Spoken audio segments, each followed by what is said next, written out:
The electron transport chain is the last stage of aerobic respiration and is responsible for synthesizing a large proportion of a cell's ATP. It is a series of redox reactions between membrane-bound proteins and other organic molecules. In eukaryotic cells, the process occurs across the mitochondrial membrane. However, in plants, the process may also occur across the thylakoid membrane of a chloroplast. In prokaryotic cells, the process occurs across the cell membrane. The electron transport chain is composed of 4 complexes, electron carriers, and ATP synthase. The first enzyme in the electron transport chain is a protein pump NADH dehydrogenase. Being 980 kilodaltons in size and composed of 45 subunits, it is the largest complex in the system. There are 2 domains to this complex, the membrane spanning the hydrophobic arm and the hydrophilic arm, which branches into the mitochondrial matrix, giving the complex's L shape. Contained in the hydrophilic arm is the phosphatic complexes flavian mononucleotide and 9 iron sulfur centers. It is in this section of the pump where the oxidation of NADH occurs, and in the hydrophobic domain is where the protein translocation takes place. NADH arrives at complex 1 from the Krebs cycle. It is oxidized with a loss of 2 electrons in the form of hydroid ions to become NAD. These electrons are transferred to the first phosphatic complex, flavian mononucleotide, which is located in the NQO1 subunits, reducing it to FMNH2. From then on, the electrons are passed one at a time through a series of redox reactions through 7 of the iron sulfur centers, starting at N3 and ending up in the terminating iron sulfur complex N2, where the electrons are transferred to the electron carrier ubiquinone. As the electrons are transported through the iron sulfur centers one at a time, ubiquinone is first reduced to a free radical intermediate semiquinone. When the second electron arrives, the ubiquinone is fully reduced to ubiquinol. The ubiquinol is now able to diffuse with the inner mitochondrial matrix, where we transport the electrons to complex 3. For each pair of electrons transported through the complex, the net movement of protons is 4 from the matrix to the intermembrane space through indirect and direct movement.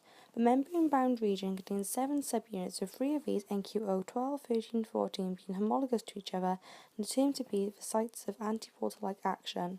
Within these subunits are conserved transmembrane alpha helixes, where a large horizontal alpha helix spanning all 3 subunits acts as a connecting rod. When a conformational change occurs in the hydrophilic region, this changes the alignment of these 3 subunits, allowing a pathway for 3 of the protons to move through. The 4th proton to be transported is thought to occur close to N2 ubiquinone binding site in an area known as the E channel. When the ubiquinone is fully reduced, that is where the protein movement occurs.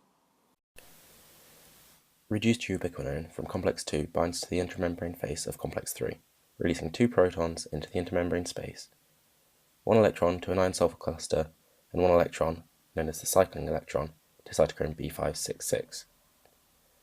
The iron sulfur cluster passes its electron on to cytochrome C1, and then onto the electron carrier cytochrome C. The cycling electron moves from cytochrome B566 to cytochrome B562, before bonding to a ubiquinone molecule, forming the partially reduced CoQ semiquinone anion. A second cycling electron binds to this along with 2 protons from the matrix, forming reduced ubiquinone, which moves to the intramembrane phase of complex 3, repeating the cycle. In all, 4 protons are moved through the matrix to the intermembrane space, and 4 electrons are passed on to complex 4 via cytochrome C. Complex 4, also known as cytochrome C oxidase, is a large integral membrane protein which has 13 protein subunits, 2 cytochromes and 2 copper proteins. A cytochrome is a protein that carries electrons and consists of heme prosthetic groups. Complex 4 consists of 3 main subunits that are used for the oxidative phosphorylation process. Subunit 1 is composed of cytochrome A, cytochrome A3, and copper B. Cytochrome A3 and copper B form a binuclear center. Subunit 2 is made up of 2 copper A ions, and there is no clear role for subunit 3 as of yet. Cytochrome C binds to the complex and transfers 4 electrons, one at a time from complex 3. The first electron is transported firstly to a pair of copper ions, copper A, then to cytochrome A, and finally onto copper B. The second electron follows the same process, but instead of binding to copper B, it binds to cytochrome A3.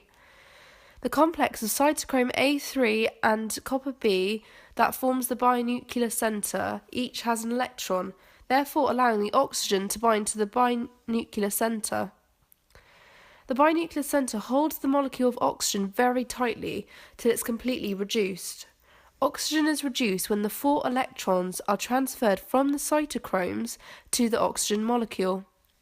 The reduced oxygen then takes up 4 hydrogen ions to produce 2 molecules of water, H2O. At that time, 8 protons are removed from the mitochondria complex and 4 are translocated across the membrane, therefore establishing an electrochemical gradient across the membranes. During the electron transport chain, complexes 1, 3, and 4 pump protons, the hydrogen ions, into the inner intermembrane space. This creates an electrochemical gradient across the intermembrane space. Due to this electrochemical gradient, the hydrogen ions can diffuse down the ATP synthase. Whilst hydrogen ions go down the channel, ATP synthase turns like a turbine. As it turns, it catalyzes the reaction of the addition of a phosphate group to ADP to make ATP. This process is called chemiosmosis. The second complex in the electron transport chain is succinate coenzyme Q oxidoreductase, or succinate dehydrogenase. This is often considered to be separate from the other complexes, as it is the only one that does not pump protons across the membrane for ATP synthesis. Instead, it is linked with the citric acid cycle. Succinate is converted to fumarate here.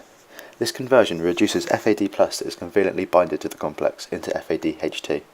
This is then oxidized back into FAD+, which releases 2 electrons. These electrons then pass between cytochrome B and 3 iron sulfur clusters in the complex.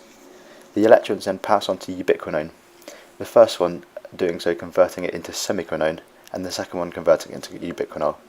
Ubiquinol then diffuses through the mitochondrial membrane to complex 3, where it donates its electrons. If there are problems within the electron transport chain, there can be major consequences for the affected individual. One group of problems are inhibitors. One of the most well-known inhibitors is the cyanide ion, which was used in German gas chambers at concentration camps during World War II in the form of hydrogen cyanide. The cyanide ion inhibits complex 4 by attaching to the ion within cytochrome C oxidase, therefore preventing electron transfer from oxygen to cytochrome C. This results in histotoxic hypoxia as the electron transport chain and thus aerobic respiration stop. A dose of 1.5 mg per kilogram of body weight may be fatal to humans, however at lower doses it tends to cause symptoms such as perceived difficulty breathing, headaches, giddiness, and general weakness, followed by a loss of consciousness. There are a number of other inhibitors, such as amytal, which inhibits complex 1, the complex 3 inhibitor antimycin A, the complex 4 inhibitors carbon monoxide and the azide ion, and also oligomycin, which inhibits ADP synthase. Another inhibitor is rotenone. Rotenone inhibits electron transfer from complex 1 to ubiquinone. This creates a backlog of electrons in the mitochondrial matrix, which reduce cellular oxygen to its radical form, which is a reactive oxygen species and can damage DNA and other parts of the cell. Human fatalities are rare, as rotenone is sold in low dosages commercially, and rotenone poisoning causes vomiting. However, it is used as an insecticide. Eutrophication is a concern because of its toxic nature and the fact that it is a lipophilic substance, so it can easily enter the body of a fish via the gills or trachea. Mitochondrial disease refers to a group of disorders caused by dysfunctional mitochondria. One such disease is Leigh disease, which affects 1 in every 40,000 people. This fatal disease is normally onset within the first 2 years of life, and symptoms include diarrhea, vomiting, seizures, and lactic acidosis. As the disease progresses, it causes debilitation of the muscular system, and ophthalmophoresis, which is weak or paralyzed eyes, and nystagmus, which is involuntary eye movement. Death normally results from heart or lung failure. The disease is normally caused by a nuclear DNA mutation, most commonly the SIRF1 gene, which codes for cytochrome C oxidase. However, 20 to 25% of the time it's caused by a mitochondrial DNA mutation, the most common of which is MT-ADP6, which codes for protein in ADP synthase. However, it may also be a mutation to one of the genes shown on screen, which code for proteins in complex 1. The disease may be X-linked, in which case it is characterized by a lack of pyruvate dehydrogenase. There are currently no effective treatments. However, in 2016, Dr. John Zhang led a team in New York to perform a spindle transfer mitochondrial donation technique on a mother whose baby was at risk of having Leigh disease, and the baby was born healthy. Leber's hereditary optic neuropathy is another mitochondrial disease, which is inherited from the mother as it's caused by mitochondrial DNA mutations. The mutations normally occur to one of the genes shown on screen, which code for NADH dehydrogenase. Evidence suggests that more reactive oxygen species are created, which damages retinal ganglion cells and their axons, triggering apoptosis and causing the sufferer to go blind. However, the mechanism by which this occurs is unclear. People with Leber disease are told to avoid nerve toxins such as alcohol and tobacco, as well as cyanocobalamin, which is a form of B12, and some prescription drugs, as they may speed up the rate at which they go blind. There are no current treatments for the disease. However, a number of drugs are in trials, such as idabenone and alpha-tocotrienol. 3-person in vitro fertilization, such as the techniques used by Dr. Zhang, has worked in trials with monkeys. Finally, superoxide Fos is a threat. It's a byproduct of the electron transfer chain, mainly from complex 1 and 3, which can cause cellular damage and possibly trigger apoptosis. However, superoxide is normally removed by the enzyme superoxide dismutase.